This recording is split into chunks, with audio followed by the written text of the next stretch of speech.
Pilkada Sumut mulai memanas setelah dua calon gubernur saling sindir soal jalan rusak dalam forum pengundian nomor urut dalam rapat pleno KPU. Lantas apakah ini jadi strategi politik awal Bobi Nasution dan Edi Rahmayadi dalam kontestasi Pilgub Sumut? Kita akan bahas bersama dengan Ketua Tim Pemenangan Bobi Nasution Surya Hinca Panjaitan.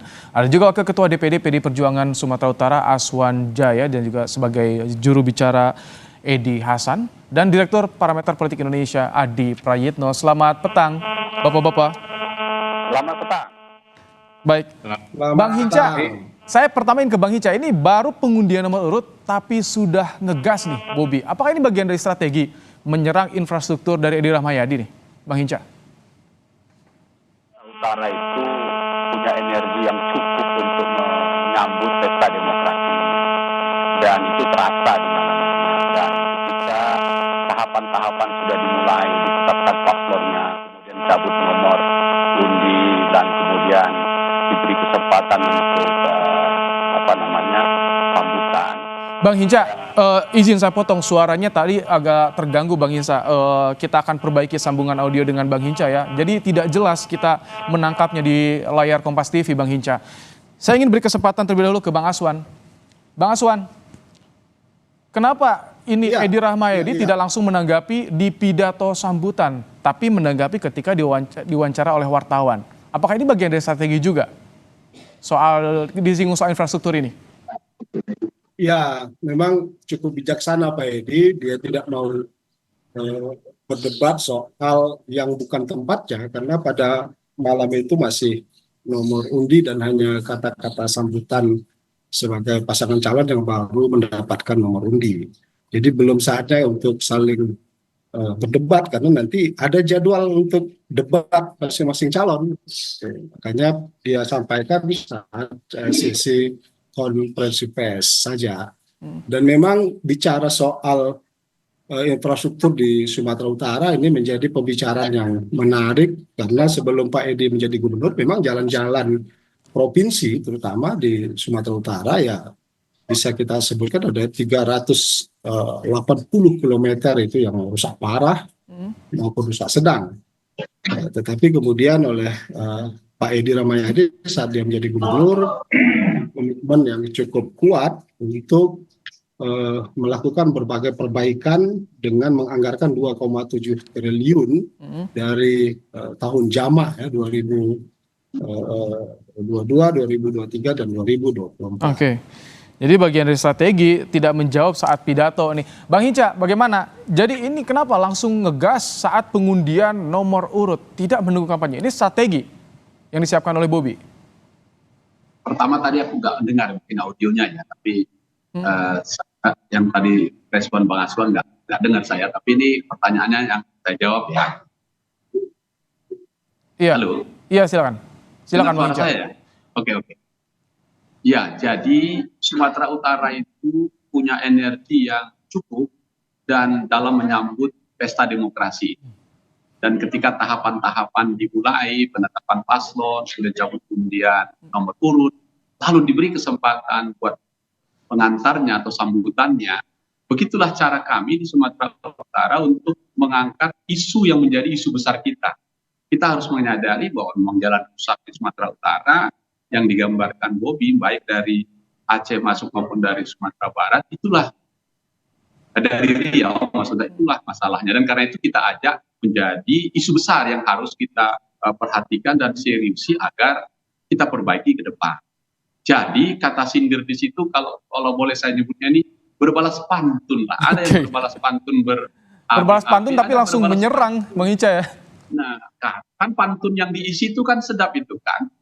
Nah, jadi saya kira tema yang diangkat juga tema publik.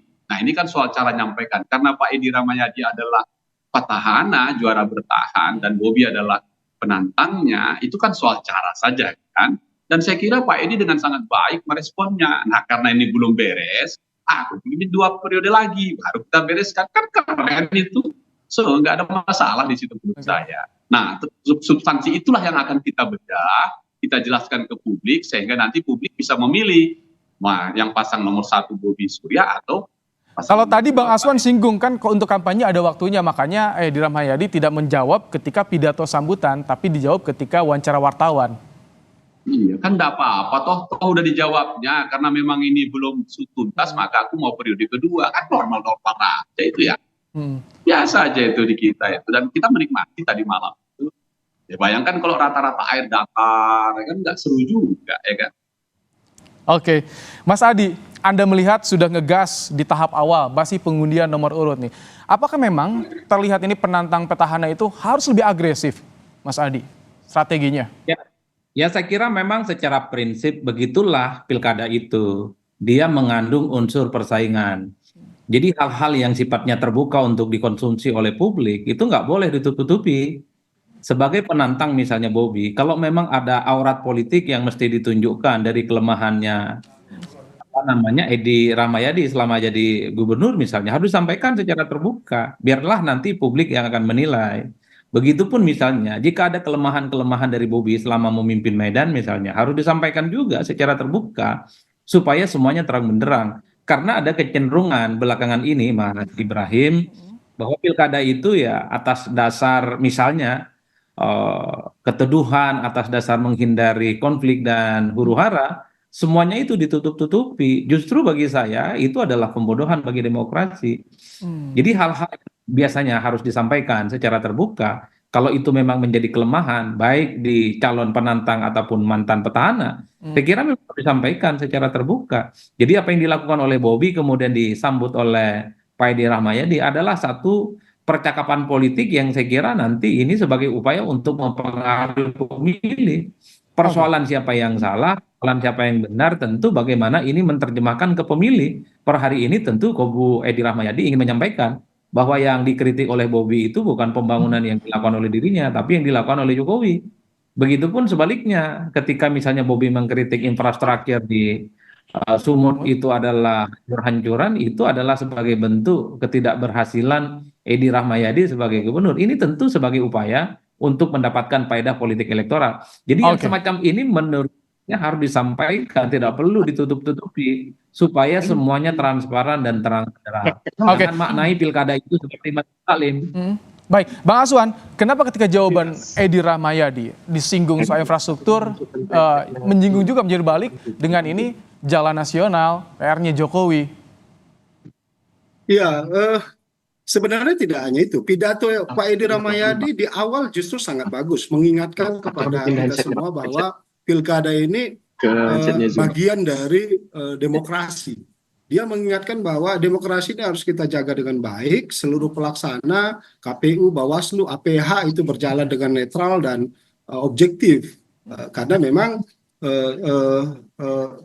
bising kali terdengar akan ada keberpihakan untuk salah satu pasangan calon. Itu yang pertama yang dia ingatkan, bahwa demokrasi ini harus kita jaga, benar-benar dijaga dan netral sehingga menghasilkan hasil yang objektif berdasarkan dari aspirasi rakyat Sumatera Utara. Nah, kedua dia merespon bahwa apa yang dinyatakan oleh Bobi ya benar, kalau dari Aceh, dari Sumatera Barat masuk ke Sumatera Utara itu kan pasti jalan-jalannya nasional, lintas provinsi. Makanya dia bilang ya itu bukan tanggung jawab seorang gubernur tapi tanggung jawab seorang presiden.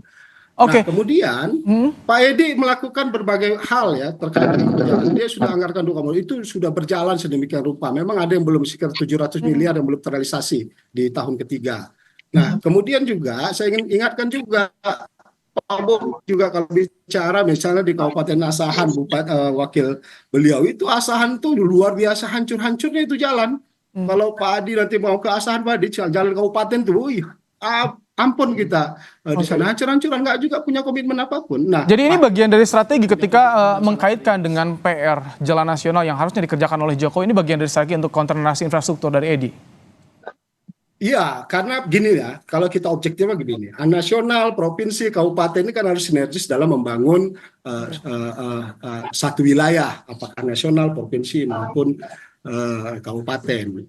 Nah, pembagian tugas ini sudah jelas, penganggarannya juga sudah jelas. Pak Inca lebih hafal itu mana anggaran nasional, mana anggaran provinsi dan kabupaten. Sehingga kritikan-kritikan, masukan-masukan, usulan-usulan itu kan harus di porsinya masing-masing begitu. Oke, Jangan kami tangkap. kemudian itu jalan, iya. Ada pembagian tugas yang jelas, provinsi ataupun juga pusat. Bang Hinca, mendengarkan suara kita, Bang Hinca? Ini sambungan audio kami dengan Bang Hinca agak sedikit terganggu. Bang Hinca? Halo Bang Hinca. Baik, kita akan kembali memperbaiki sambungan audio dengan Hinca Panjaitan. Mas Adi, ternyata begitu panasnya soal infrastruktur ini yang akan menjadi amunisi bagi masing-masing kandidat. Ini akan terus terjadi sepanjang Pilkada Sumut ini, termasuk tadi isu netralitas, Mas Adi, yang akan menjadi senjata dari Edi Rahmayadi ini, Mas Adi. Ya, saya kira memang kalau kita bicara Pilkada Sumut ini pasti akan selalu menarik ya, bahkan cukup panas ya sampai nantinya pencoblosan 27 November. Karena memang sebelum pendaftaran sekalipun, ini perang terbuka antara dua kubu kan sudah sering terjadi. Statement Pak Edi Rahmayadi mengatakan jangankan anak presiden atau jangankan menantu presiden, ada keluarga dengan malaikat pun siap dilawan. Ini kan perang terbuka. Makanya tidak mengherankan ketika Bobi mengkritik soal infrastruktur yang dinilai sebagai ketidakberhasilan dari Pak Edi Rahmayadi. Pak Edi Rahmayadi kan juga nyerang balik bahwa itu adalah sebagai bentuk kegagalan Jokowi sebagai besannya dari Mas Bobi. Ini menurut saya adalah perang narasi dan perang opini yang saya kira memang ke depan pastinya eskalasinya akan semakin meningkat. Karena apapun judulnya, ini kan menyangkut soal Kim Plus dan non-Kim Plus. Apapun ya, Bobi ini adalah didukung oleh mayoritas partai politik. Di situ juga ada variabel-variabel pilpres yang saya kira per hari ini residunya nggak sepenuhnya hilang. Dan PDIP yang ditinggalkan sendiri menjadi penantang yang kemudian per hari ini juga melakukan gerakan politik yang konsolidatif ya. Untuk melakukan pemenang untuk mengalahkan Bobi Nasution.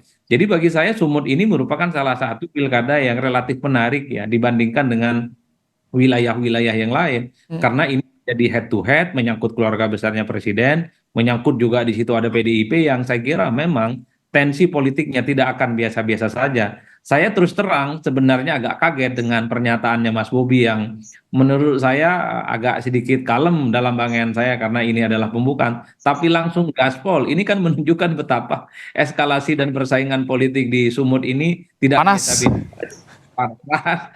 Panas ya. Ya, untuk sangat layak untuk kita tunggu nih. Oke. 3 bulan ke depan seperti apa. Baik, kita ke Bang Hinca. Bang Hinca, melalui sambungan telepon ya. Tadi agak terganggu audionya, Bang Hinca. Bang Hinca. Halo. Halo. Halo, Bang Hinca. Ya, ketika disinggung soal infrastruktur, di counter narasi dengan dikaitkan ini PR Jokowi juga yang belum selesai karena ada pembagian tugas-tugasnya kalau soal infrastruktur. Bagaimana dari Anda menanggapi soal ini, Bang Hinca? Ya, disinggung lagi Jokowi ini. Ya, sekali lagi tadi saya nggak mendengarkan dialog tadi, jadi mohon maaf nanti kalau responnya nggak pas dengan teman-teman dua narasumber lain ya. Tapi inti yang mau saya sampaikan tadi malam itu adalah, beginilah kita mengangkat isu publik di mana Pak Bobi sebagai penantang terhadap petahana. Saya kira kan itu teori yang sederhana saja ya. Dan saya kira Pak Edi Rahmayadi juga meresponnya dengan baik karena ini masih gagal, belum selesai. Ya aku mau teruskan, normal saja. Dan sebaliknya, Mas Bobi mengatakan kalau begini Anda gagal, karena itu kita harus perbaiki dan ya gantilah dulu. Kira-kira begitu. Ini bahasa-bahasa di Medan itu memang begitu berbalas pantunnya dan dijawab juga. Dan kita happy-happy saja pulang selesai. Nah nanti selama beberapa hari ke depan 60 hari kampanye ini tentu akan dibuka lebih detail datanya. Yang mana jalan nasional, yang mana jalan provinsi, yang mana jangan gitu. Nah, paling tidak isu publik yang pertama diangkat itulah isu penting dalam pilkada ini. Nah, karena itu ingin mengingatkan masyarakat, mari ini isu kita bersama, baik masuk dari Riau maupun masuk dari Aceh, ini soal jalan, soal kita. Nah, selama 5 tahun Pak Edi, menurut kami gagal, meski sudah ada uang 2,7 triliun. Nah, nanti pada debat lagi akan kita buka lagi karena waktunya sangat singkat. Tapi tidak apa-apa, kita mulai kan itu biasa aja. Diapresiasi tentunya ini kalau soal adu gagasan, adu visi misi program dan dimulai besok hari kampanye untuk merebut hati rakyat akan dimulai.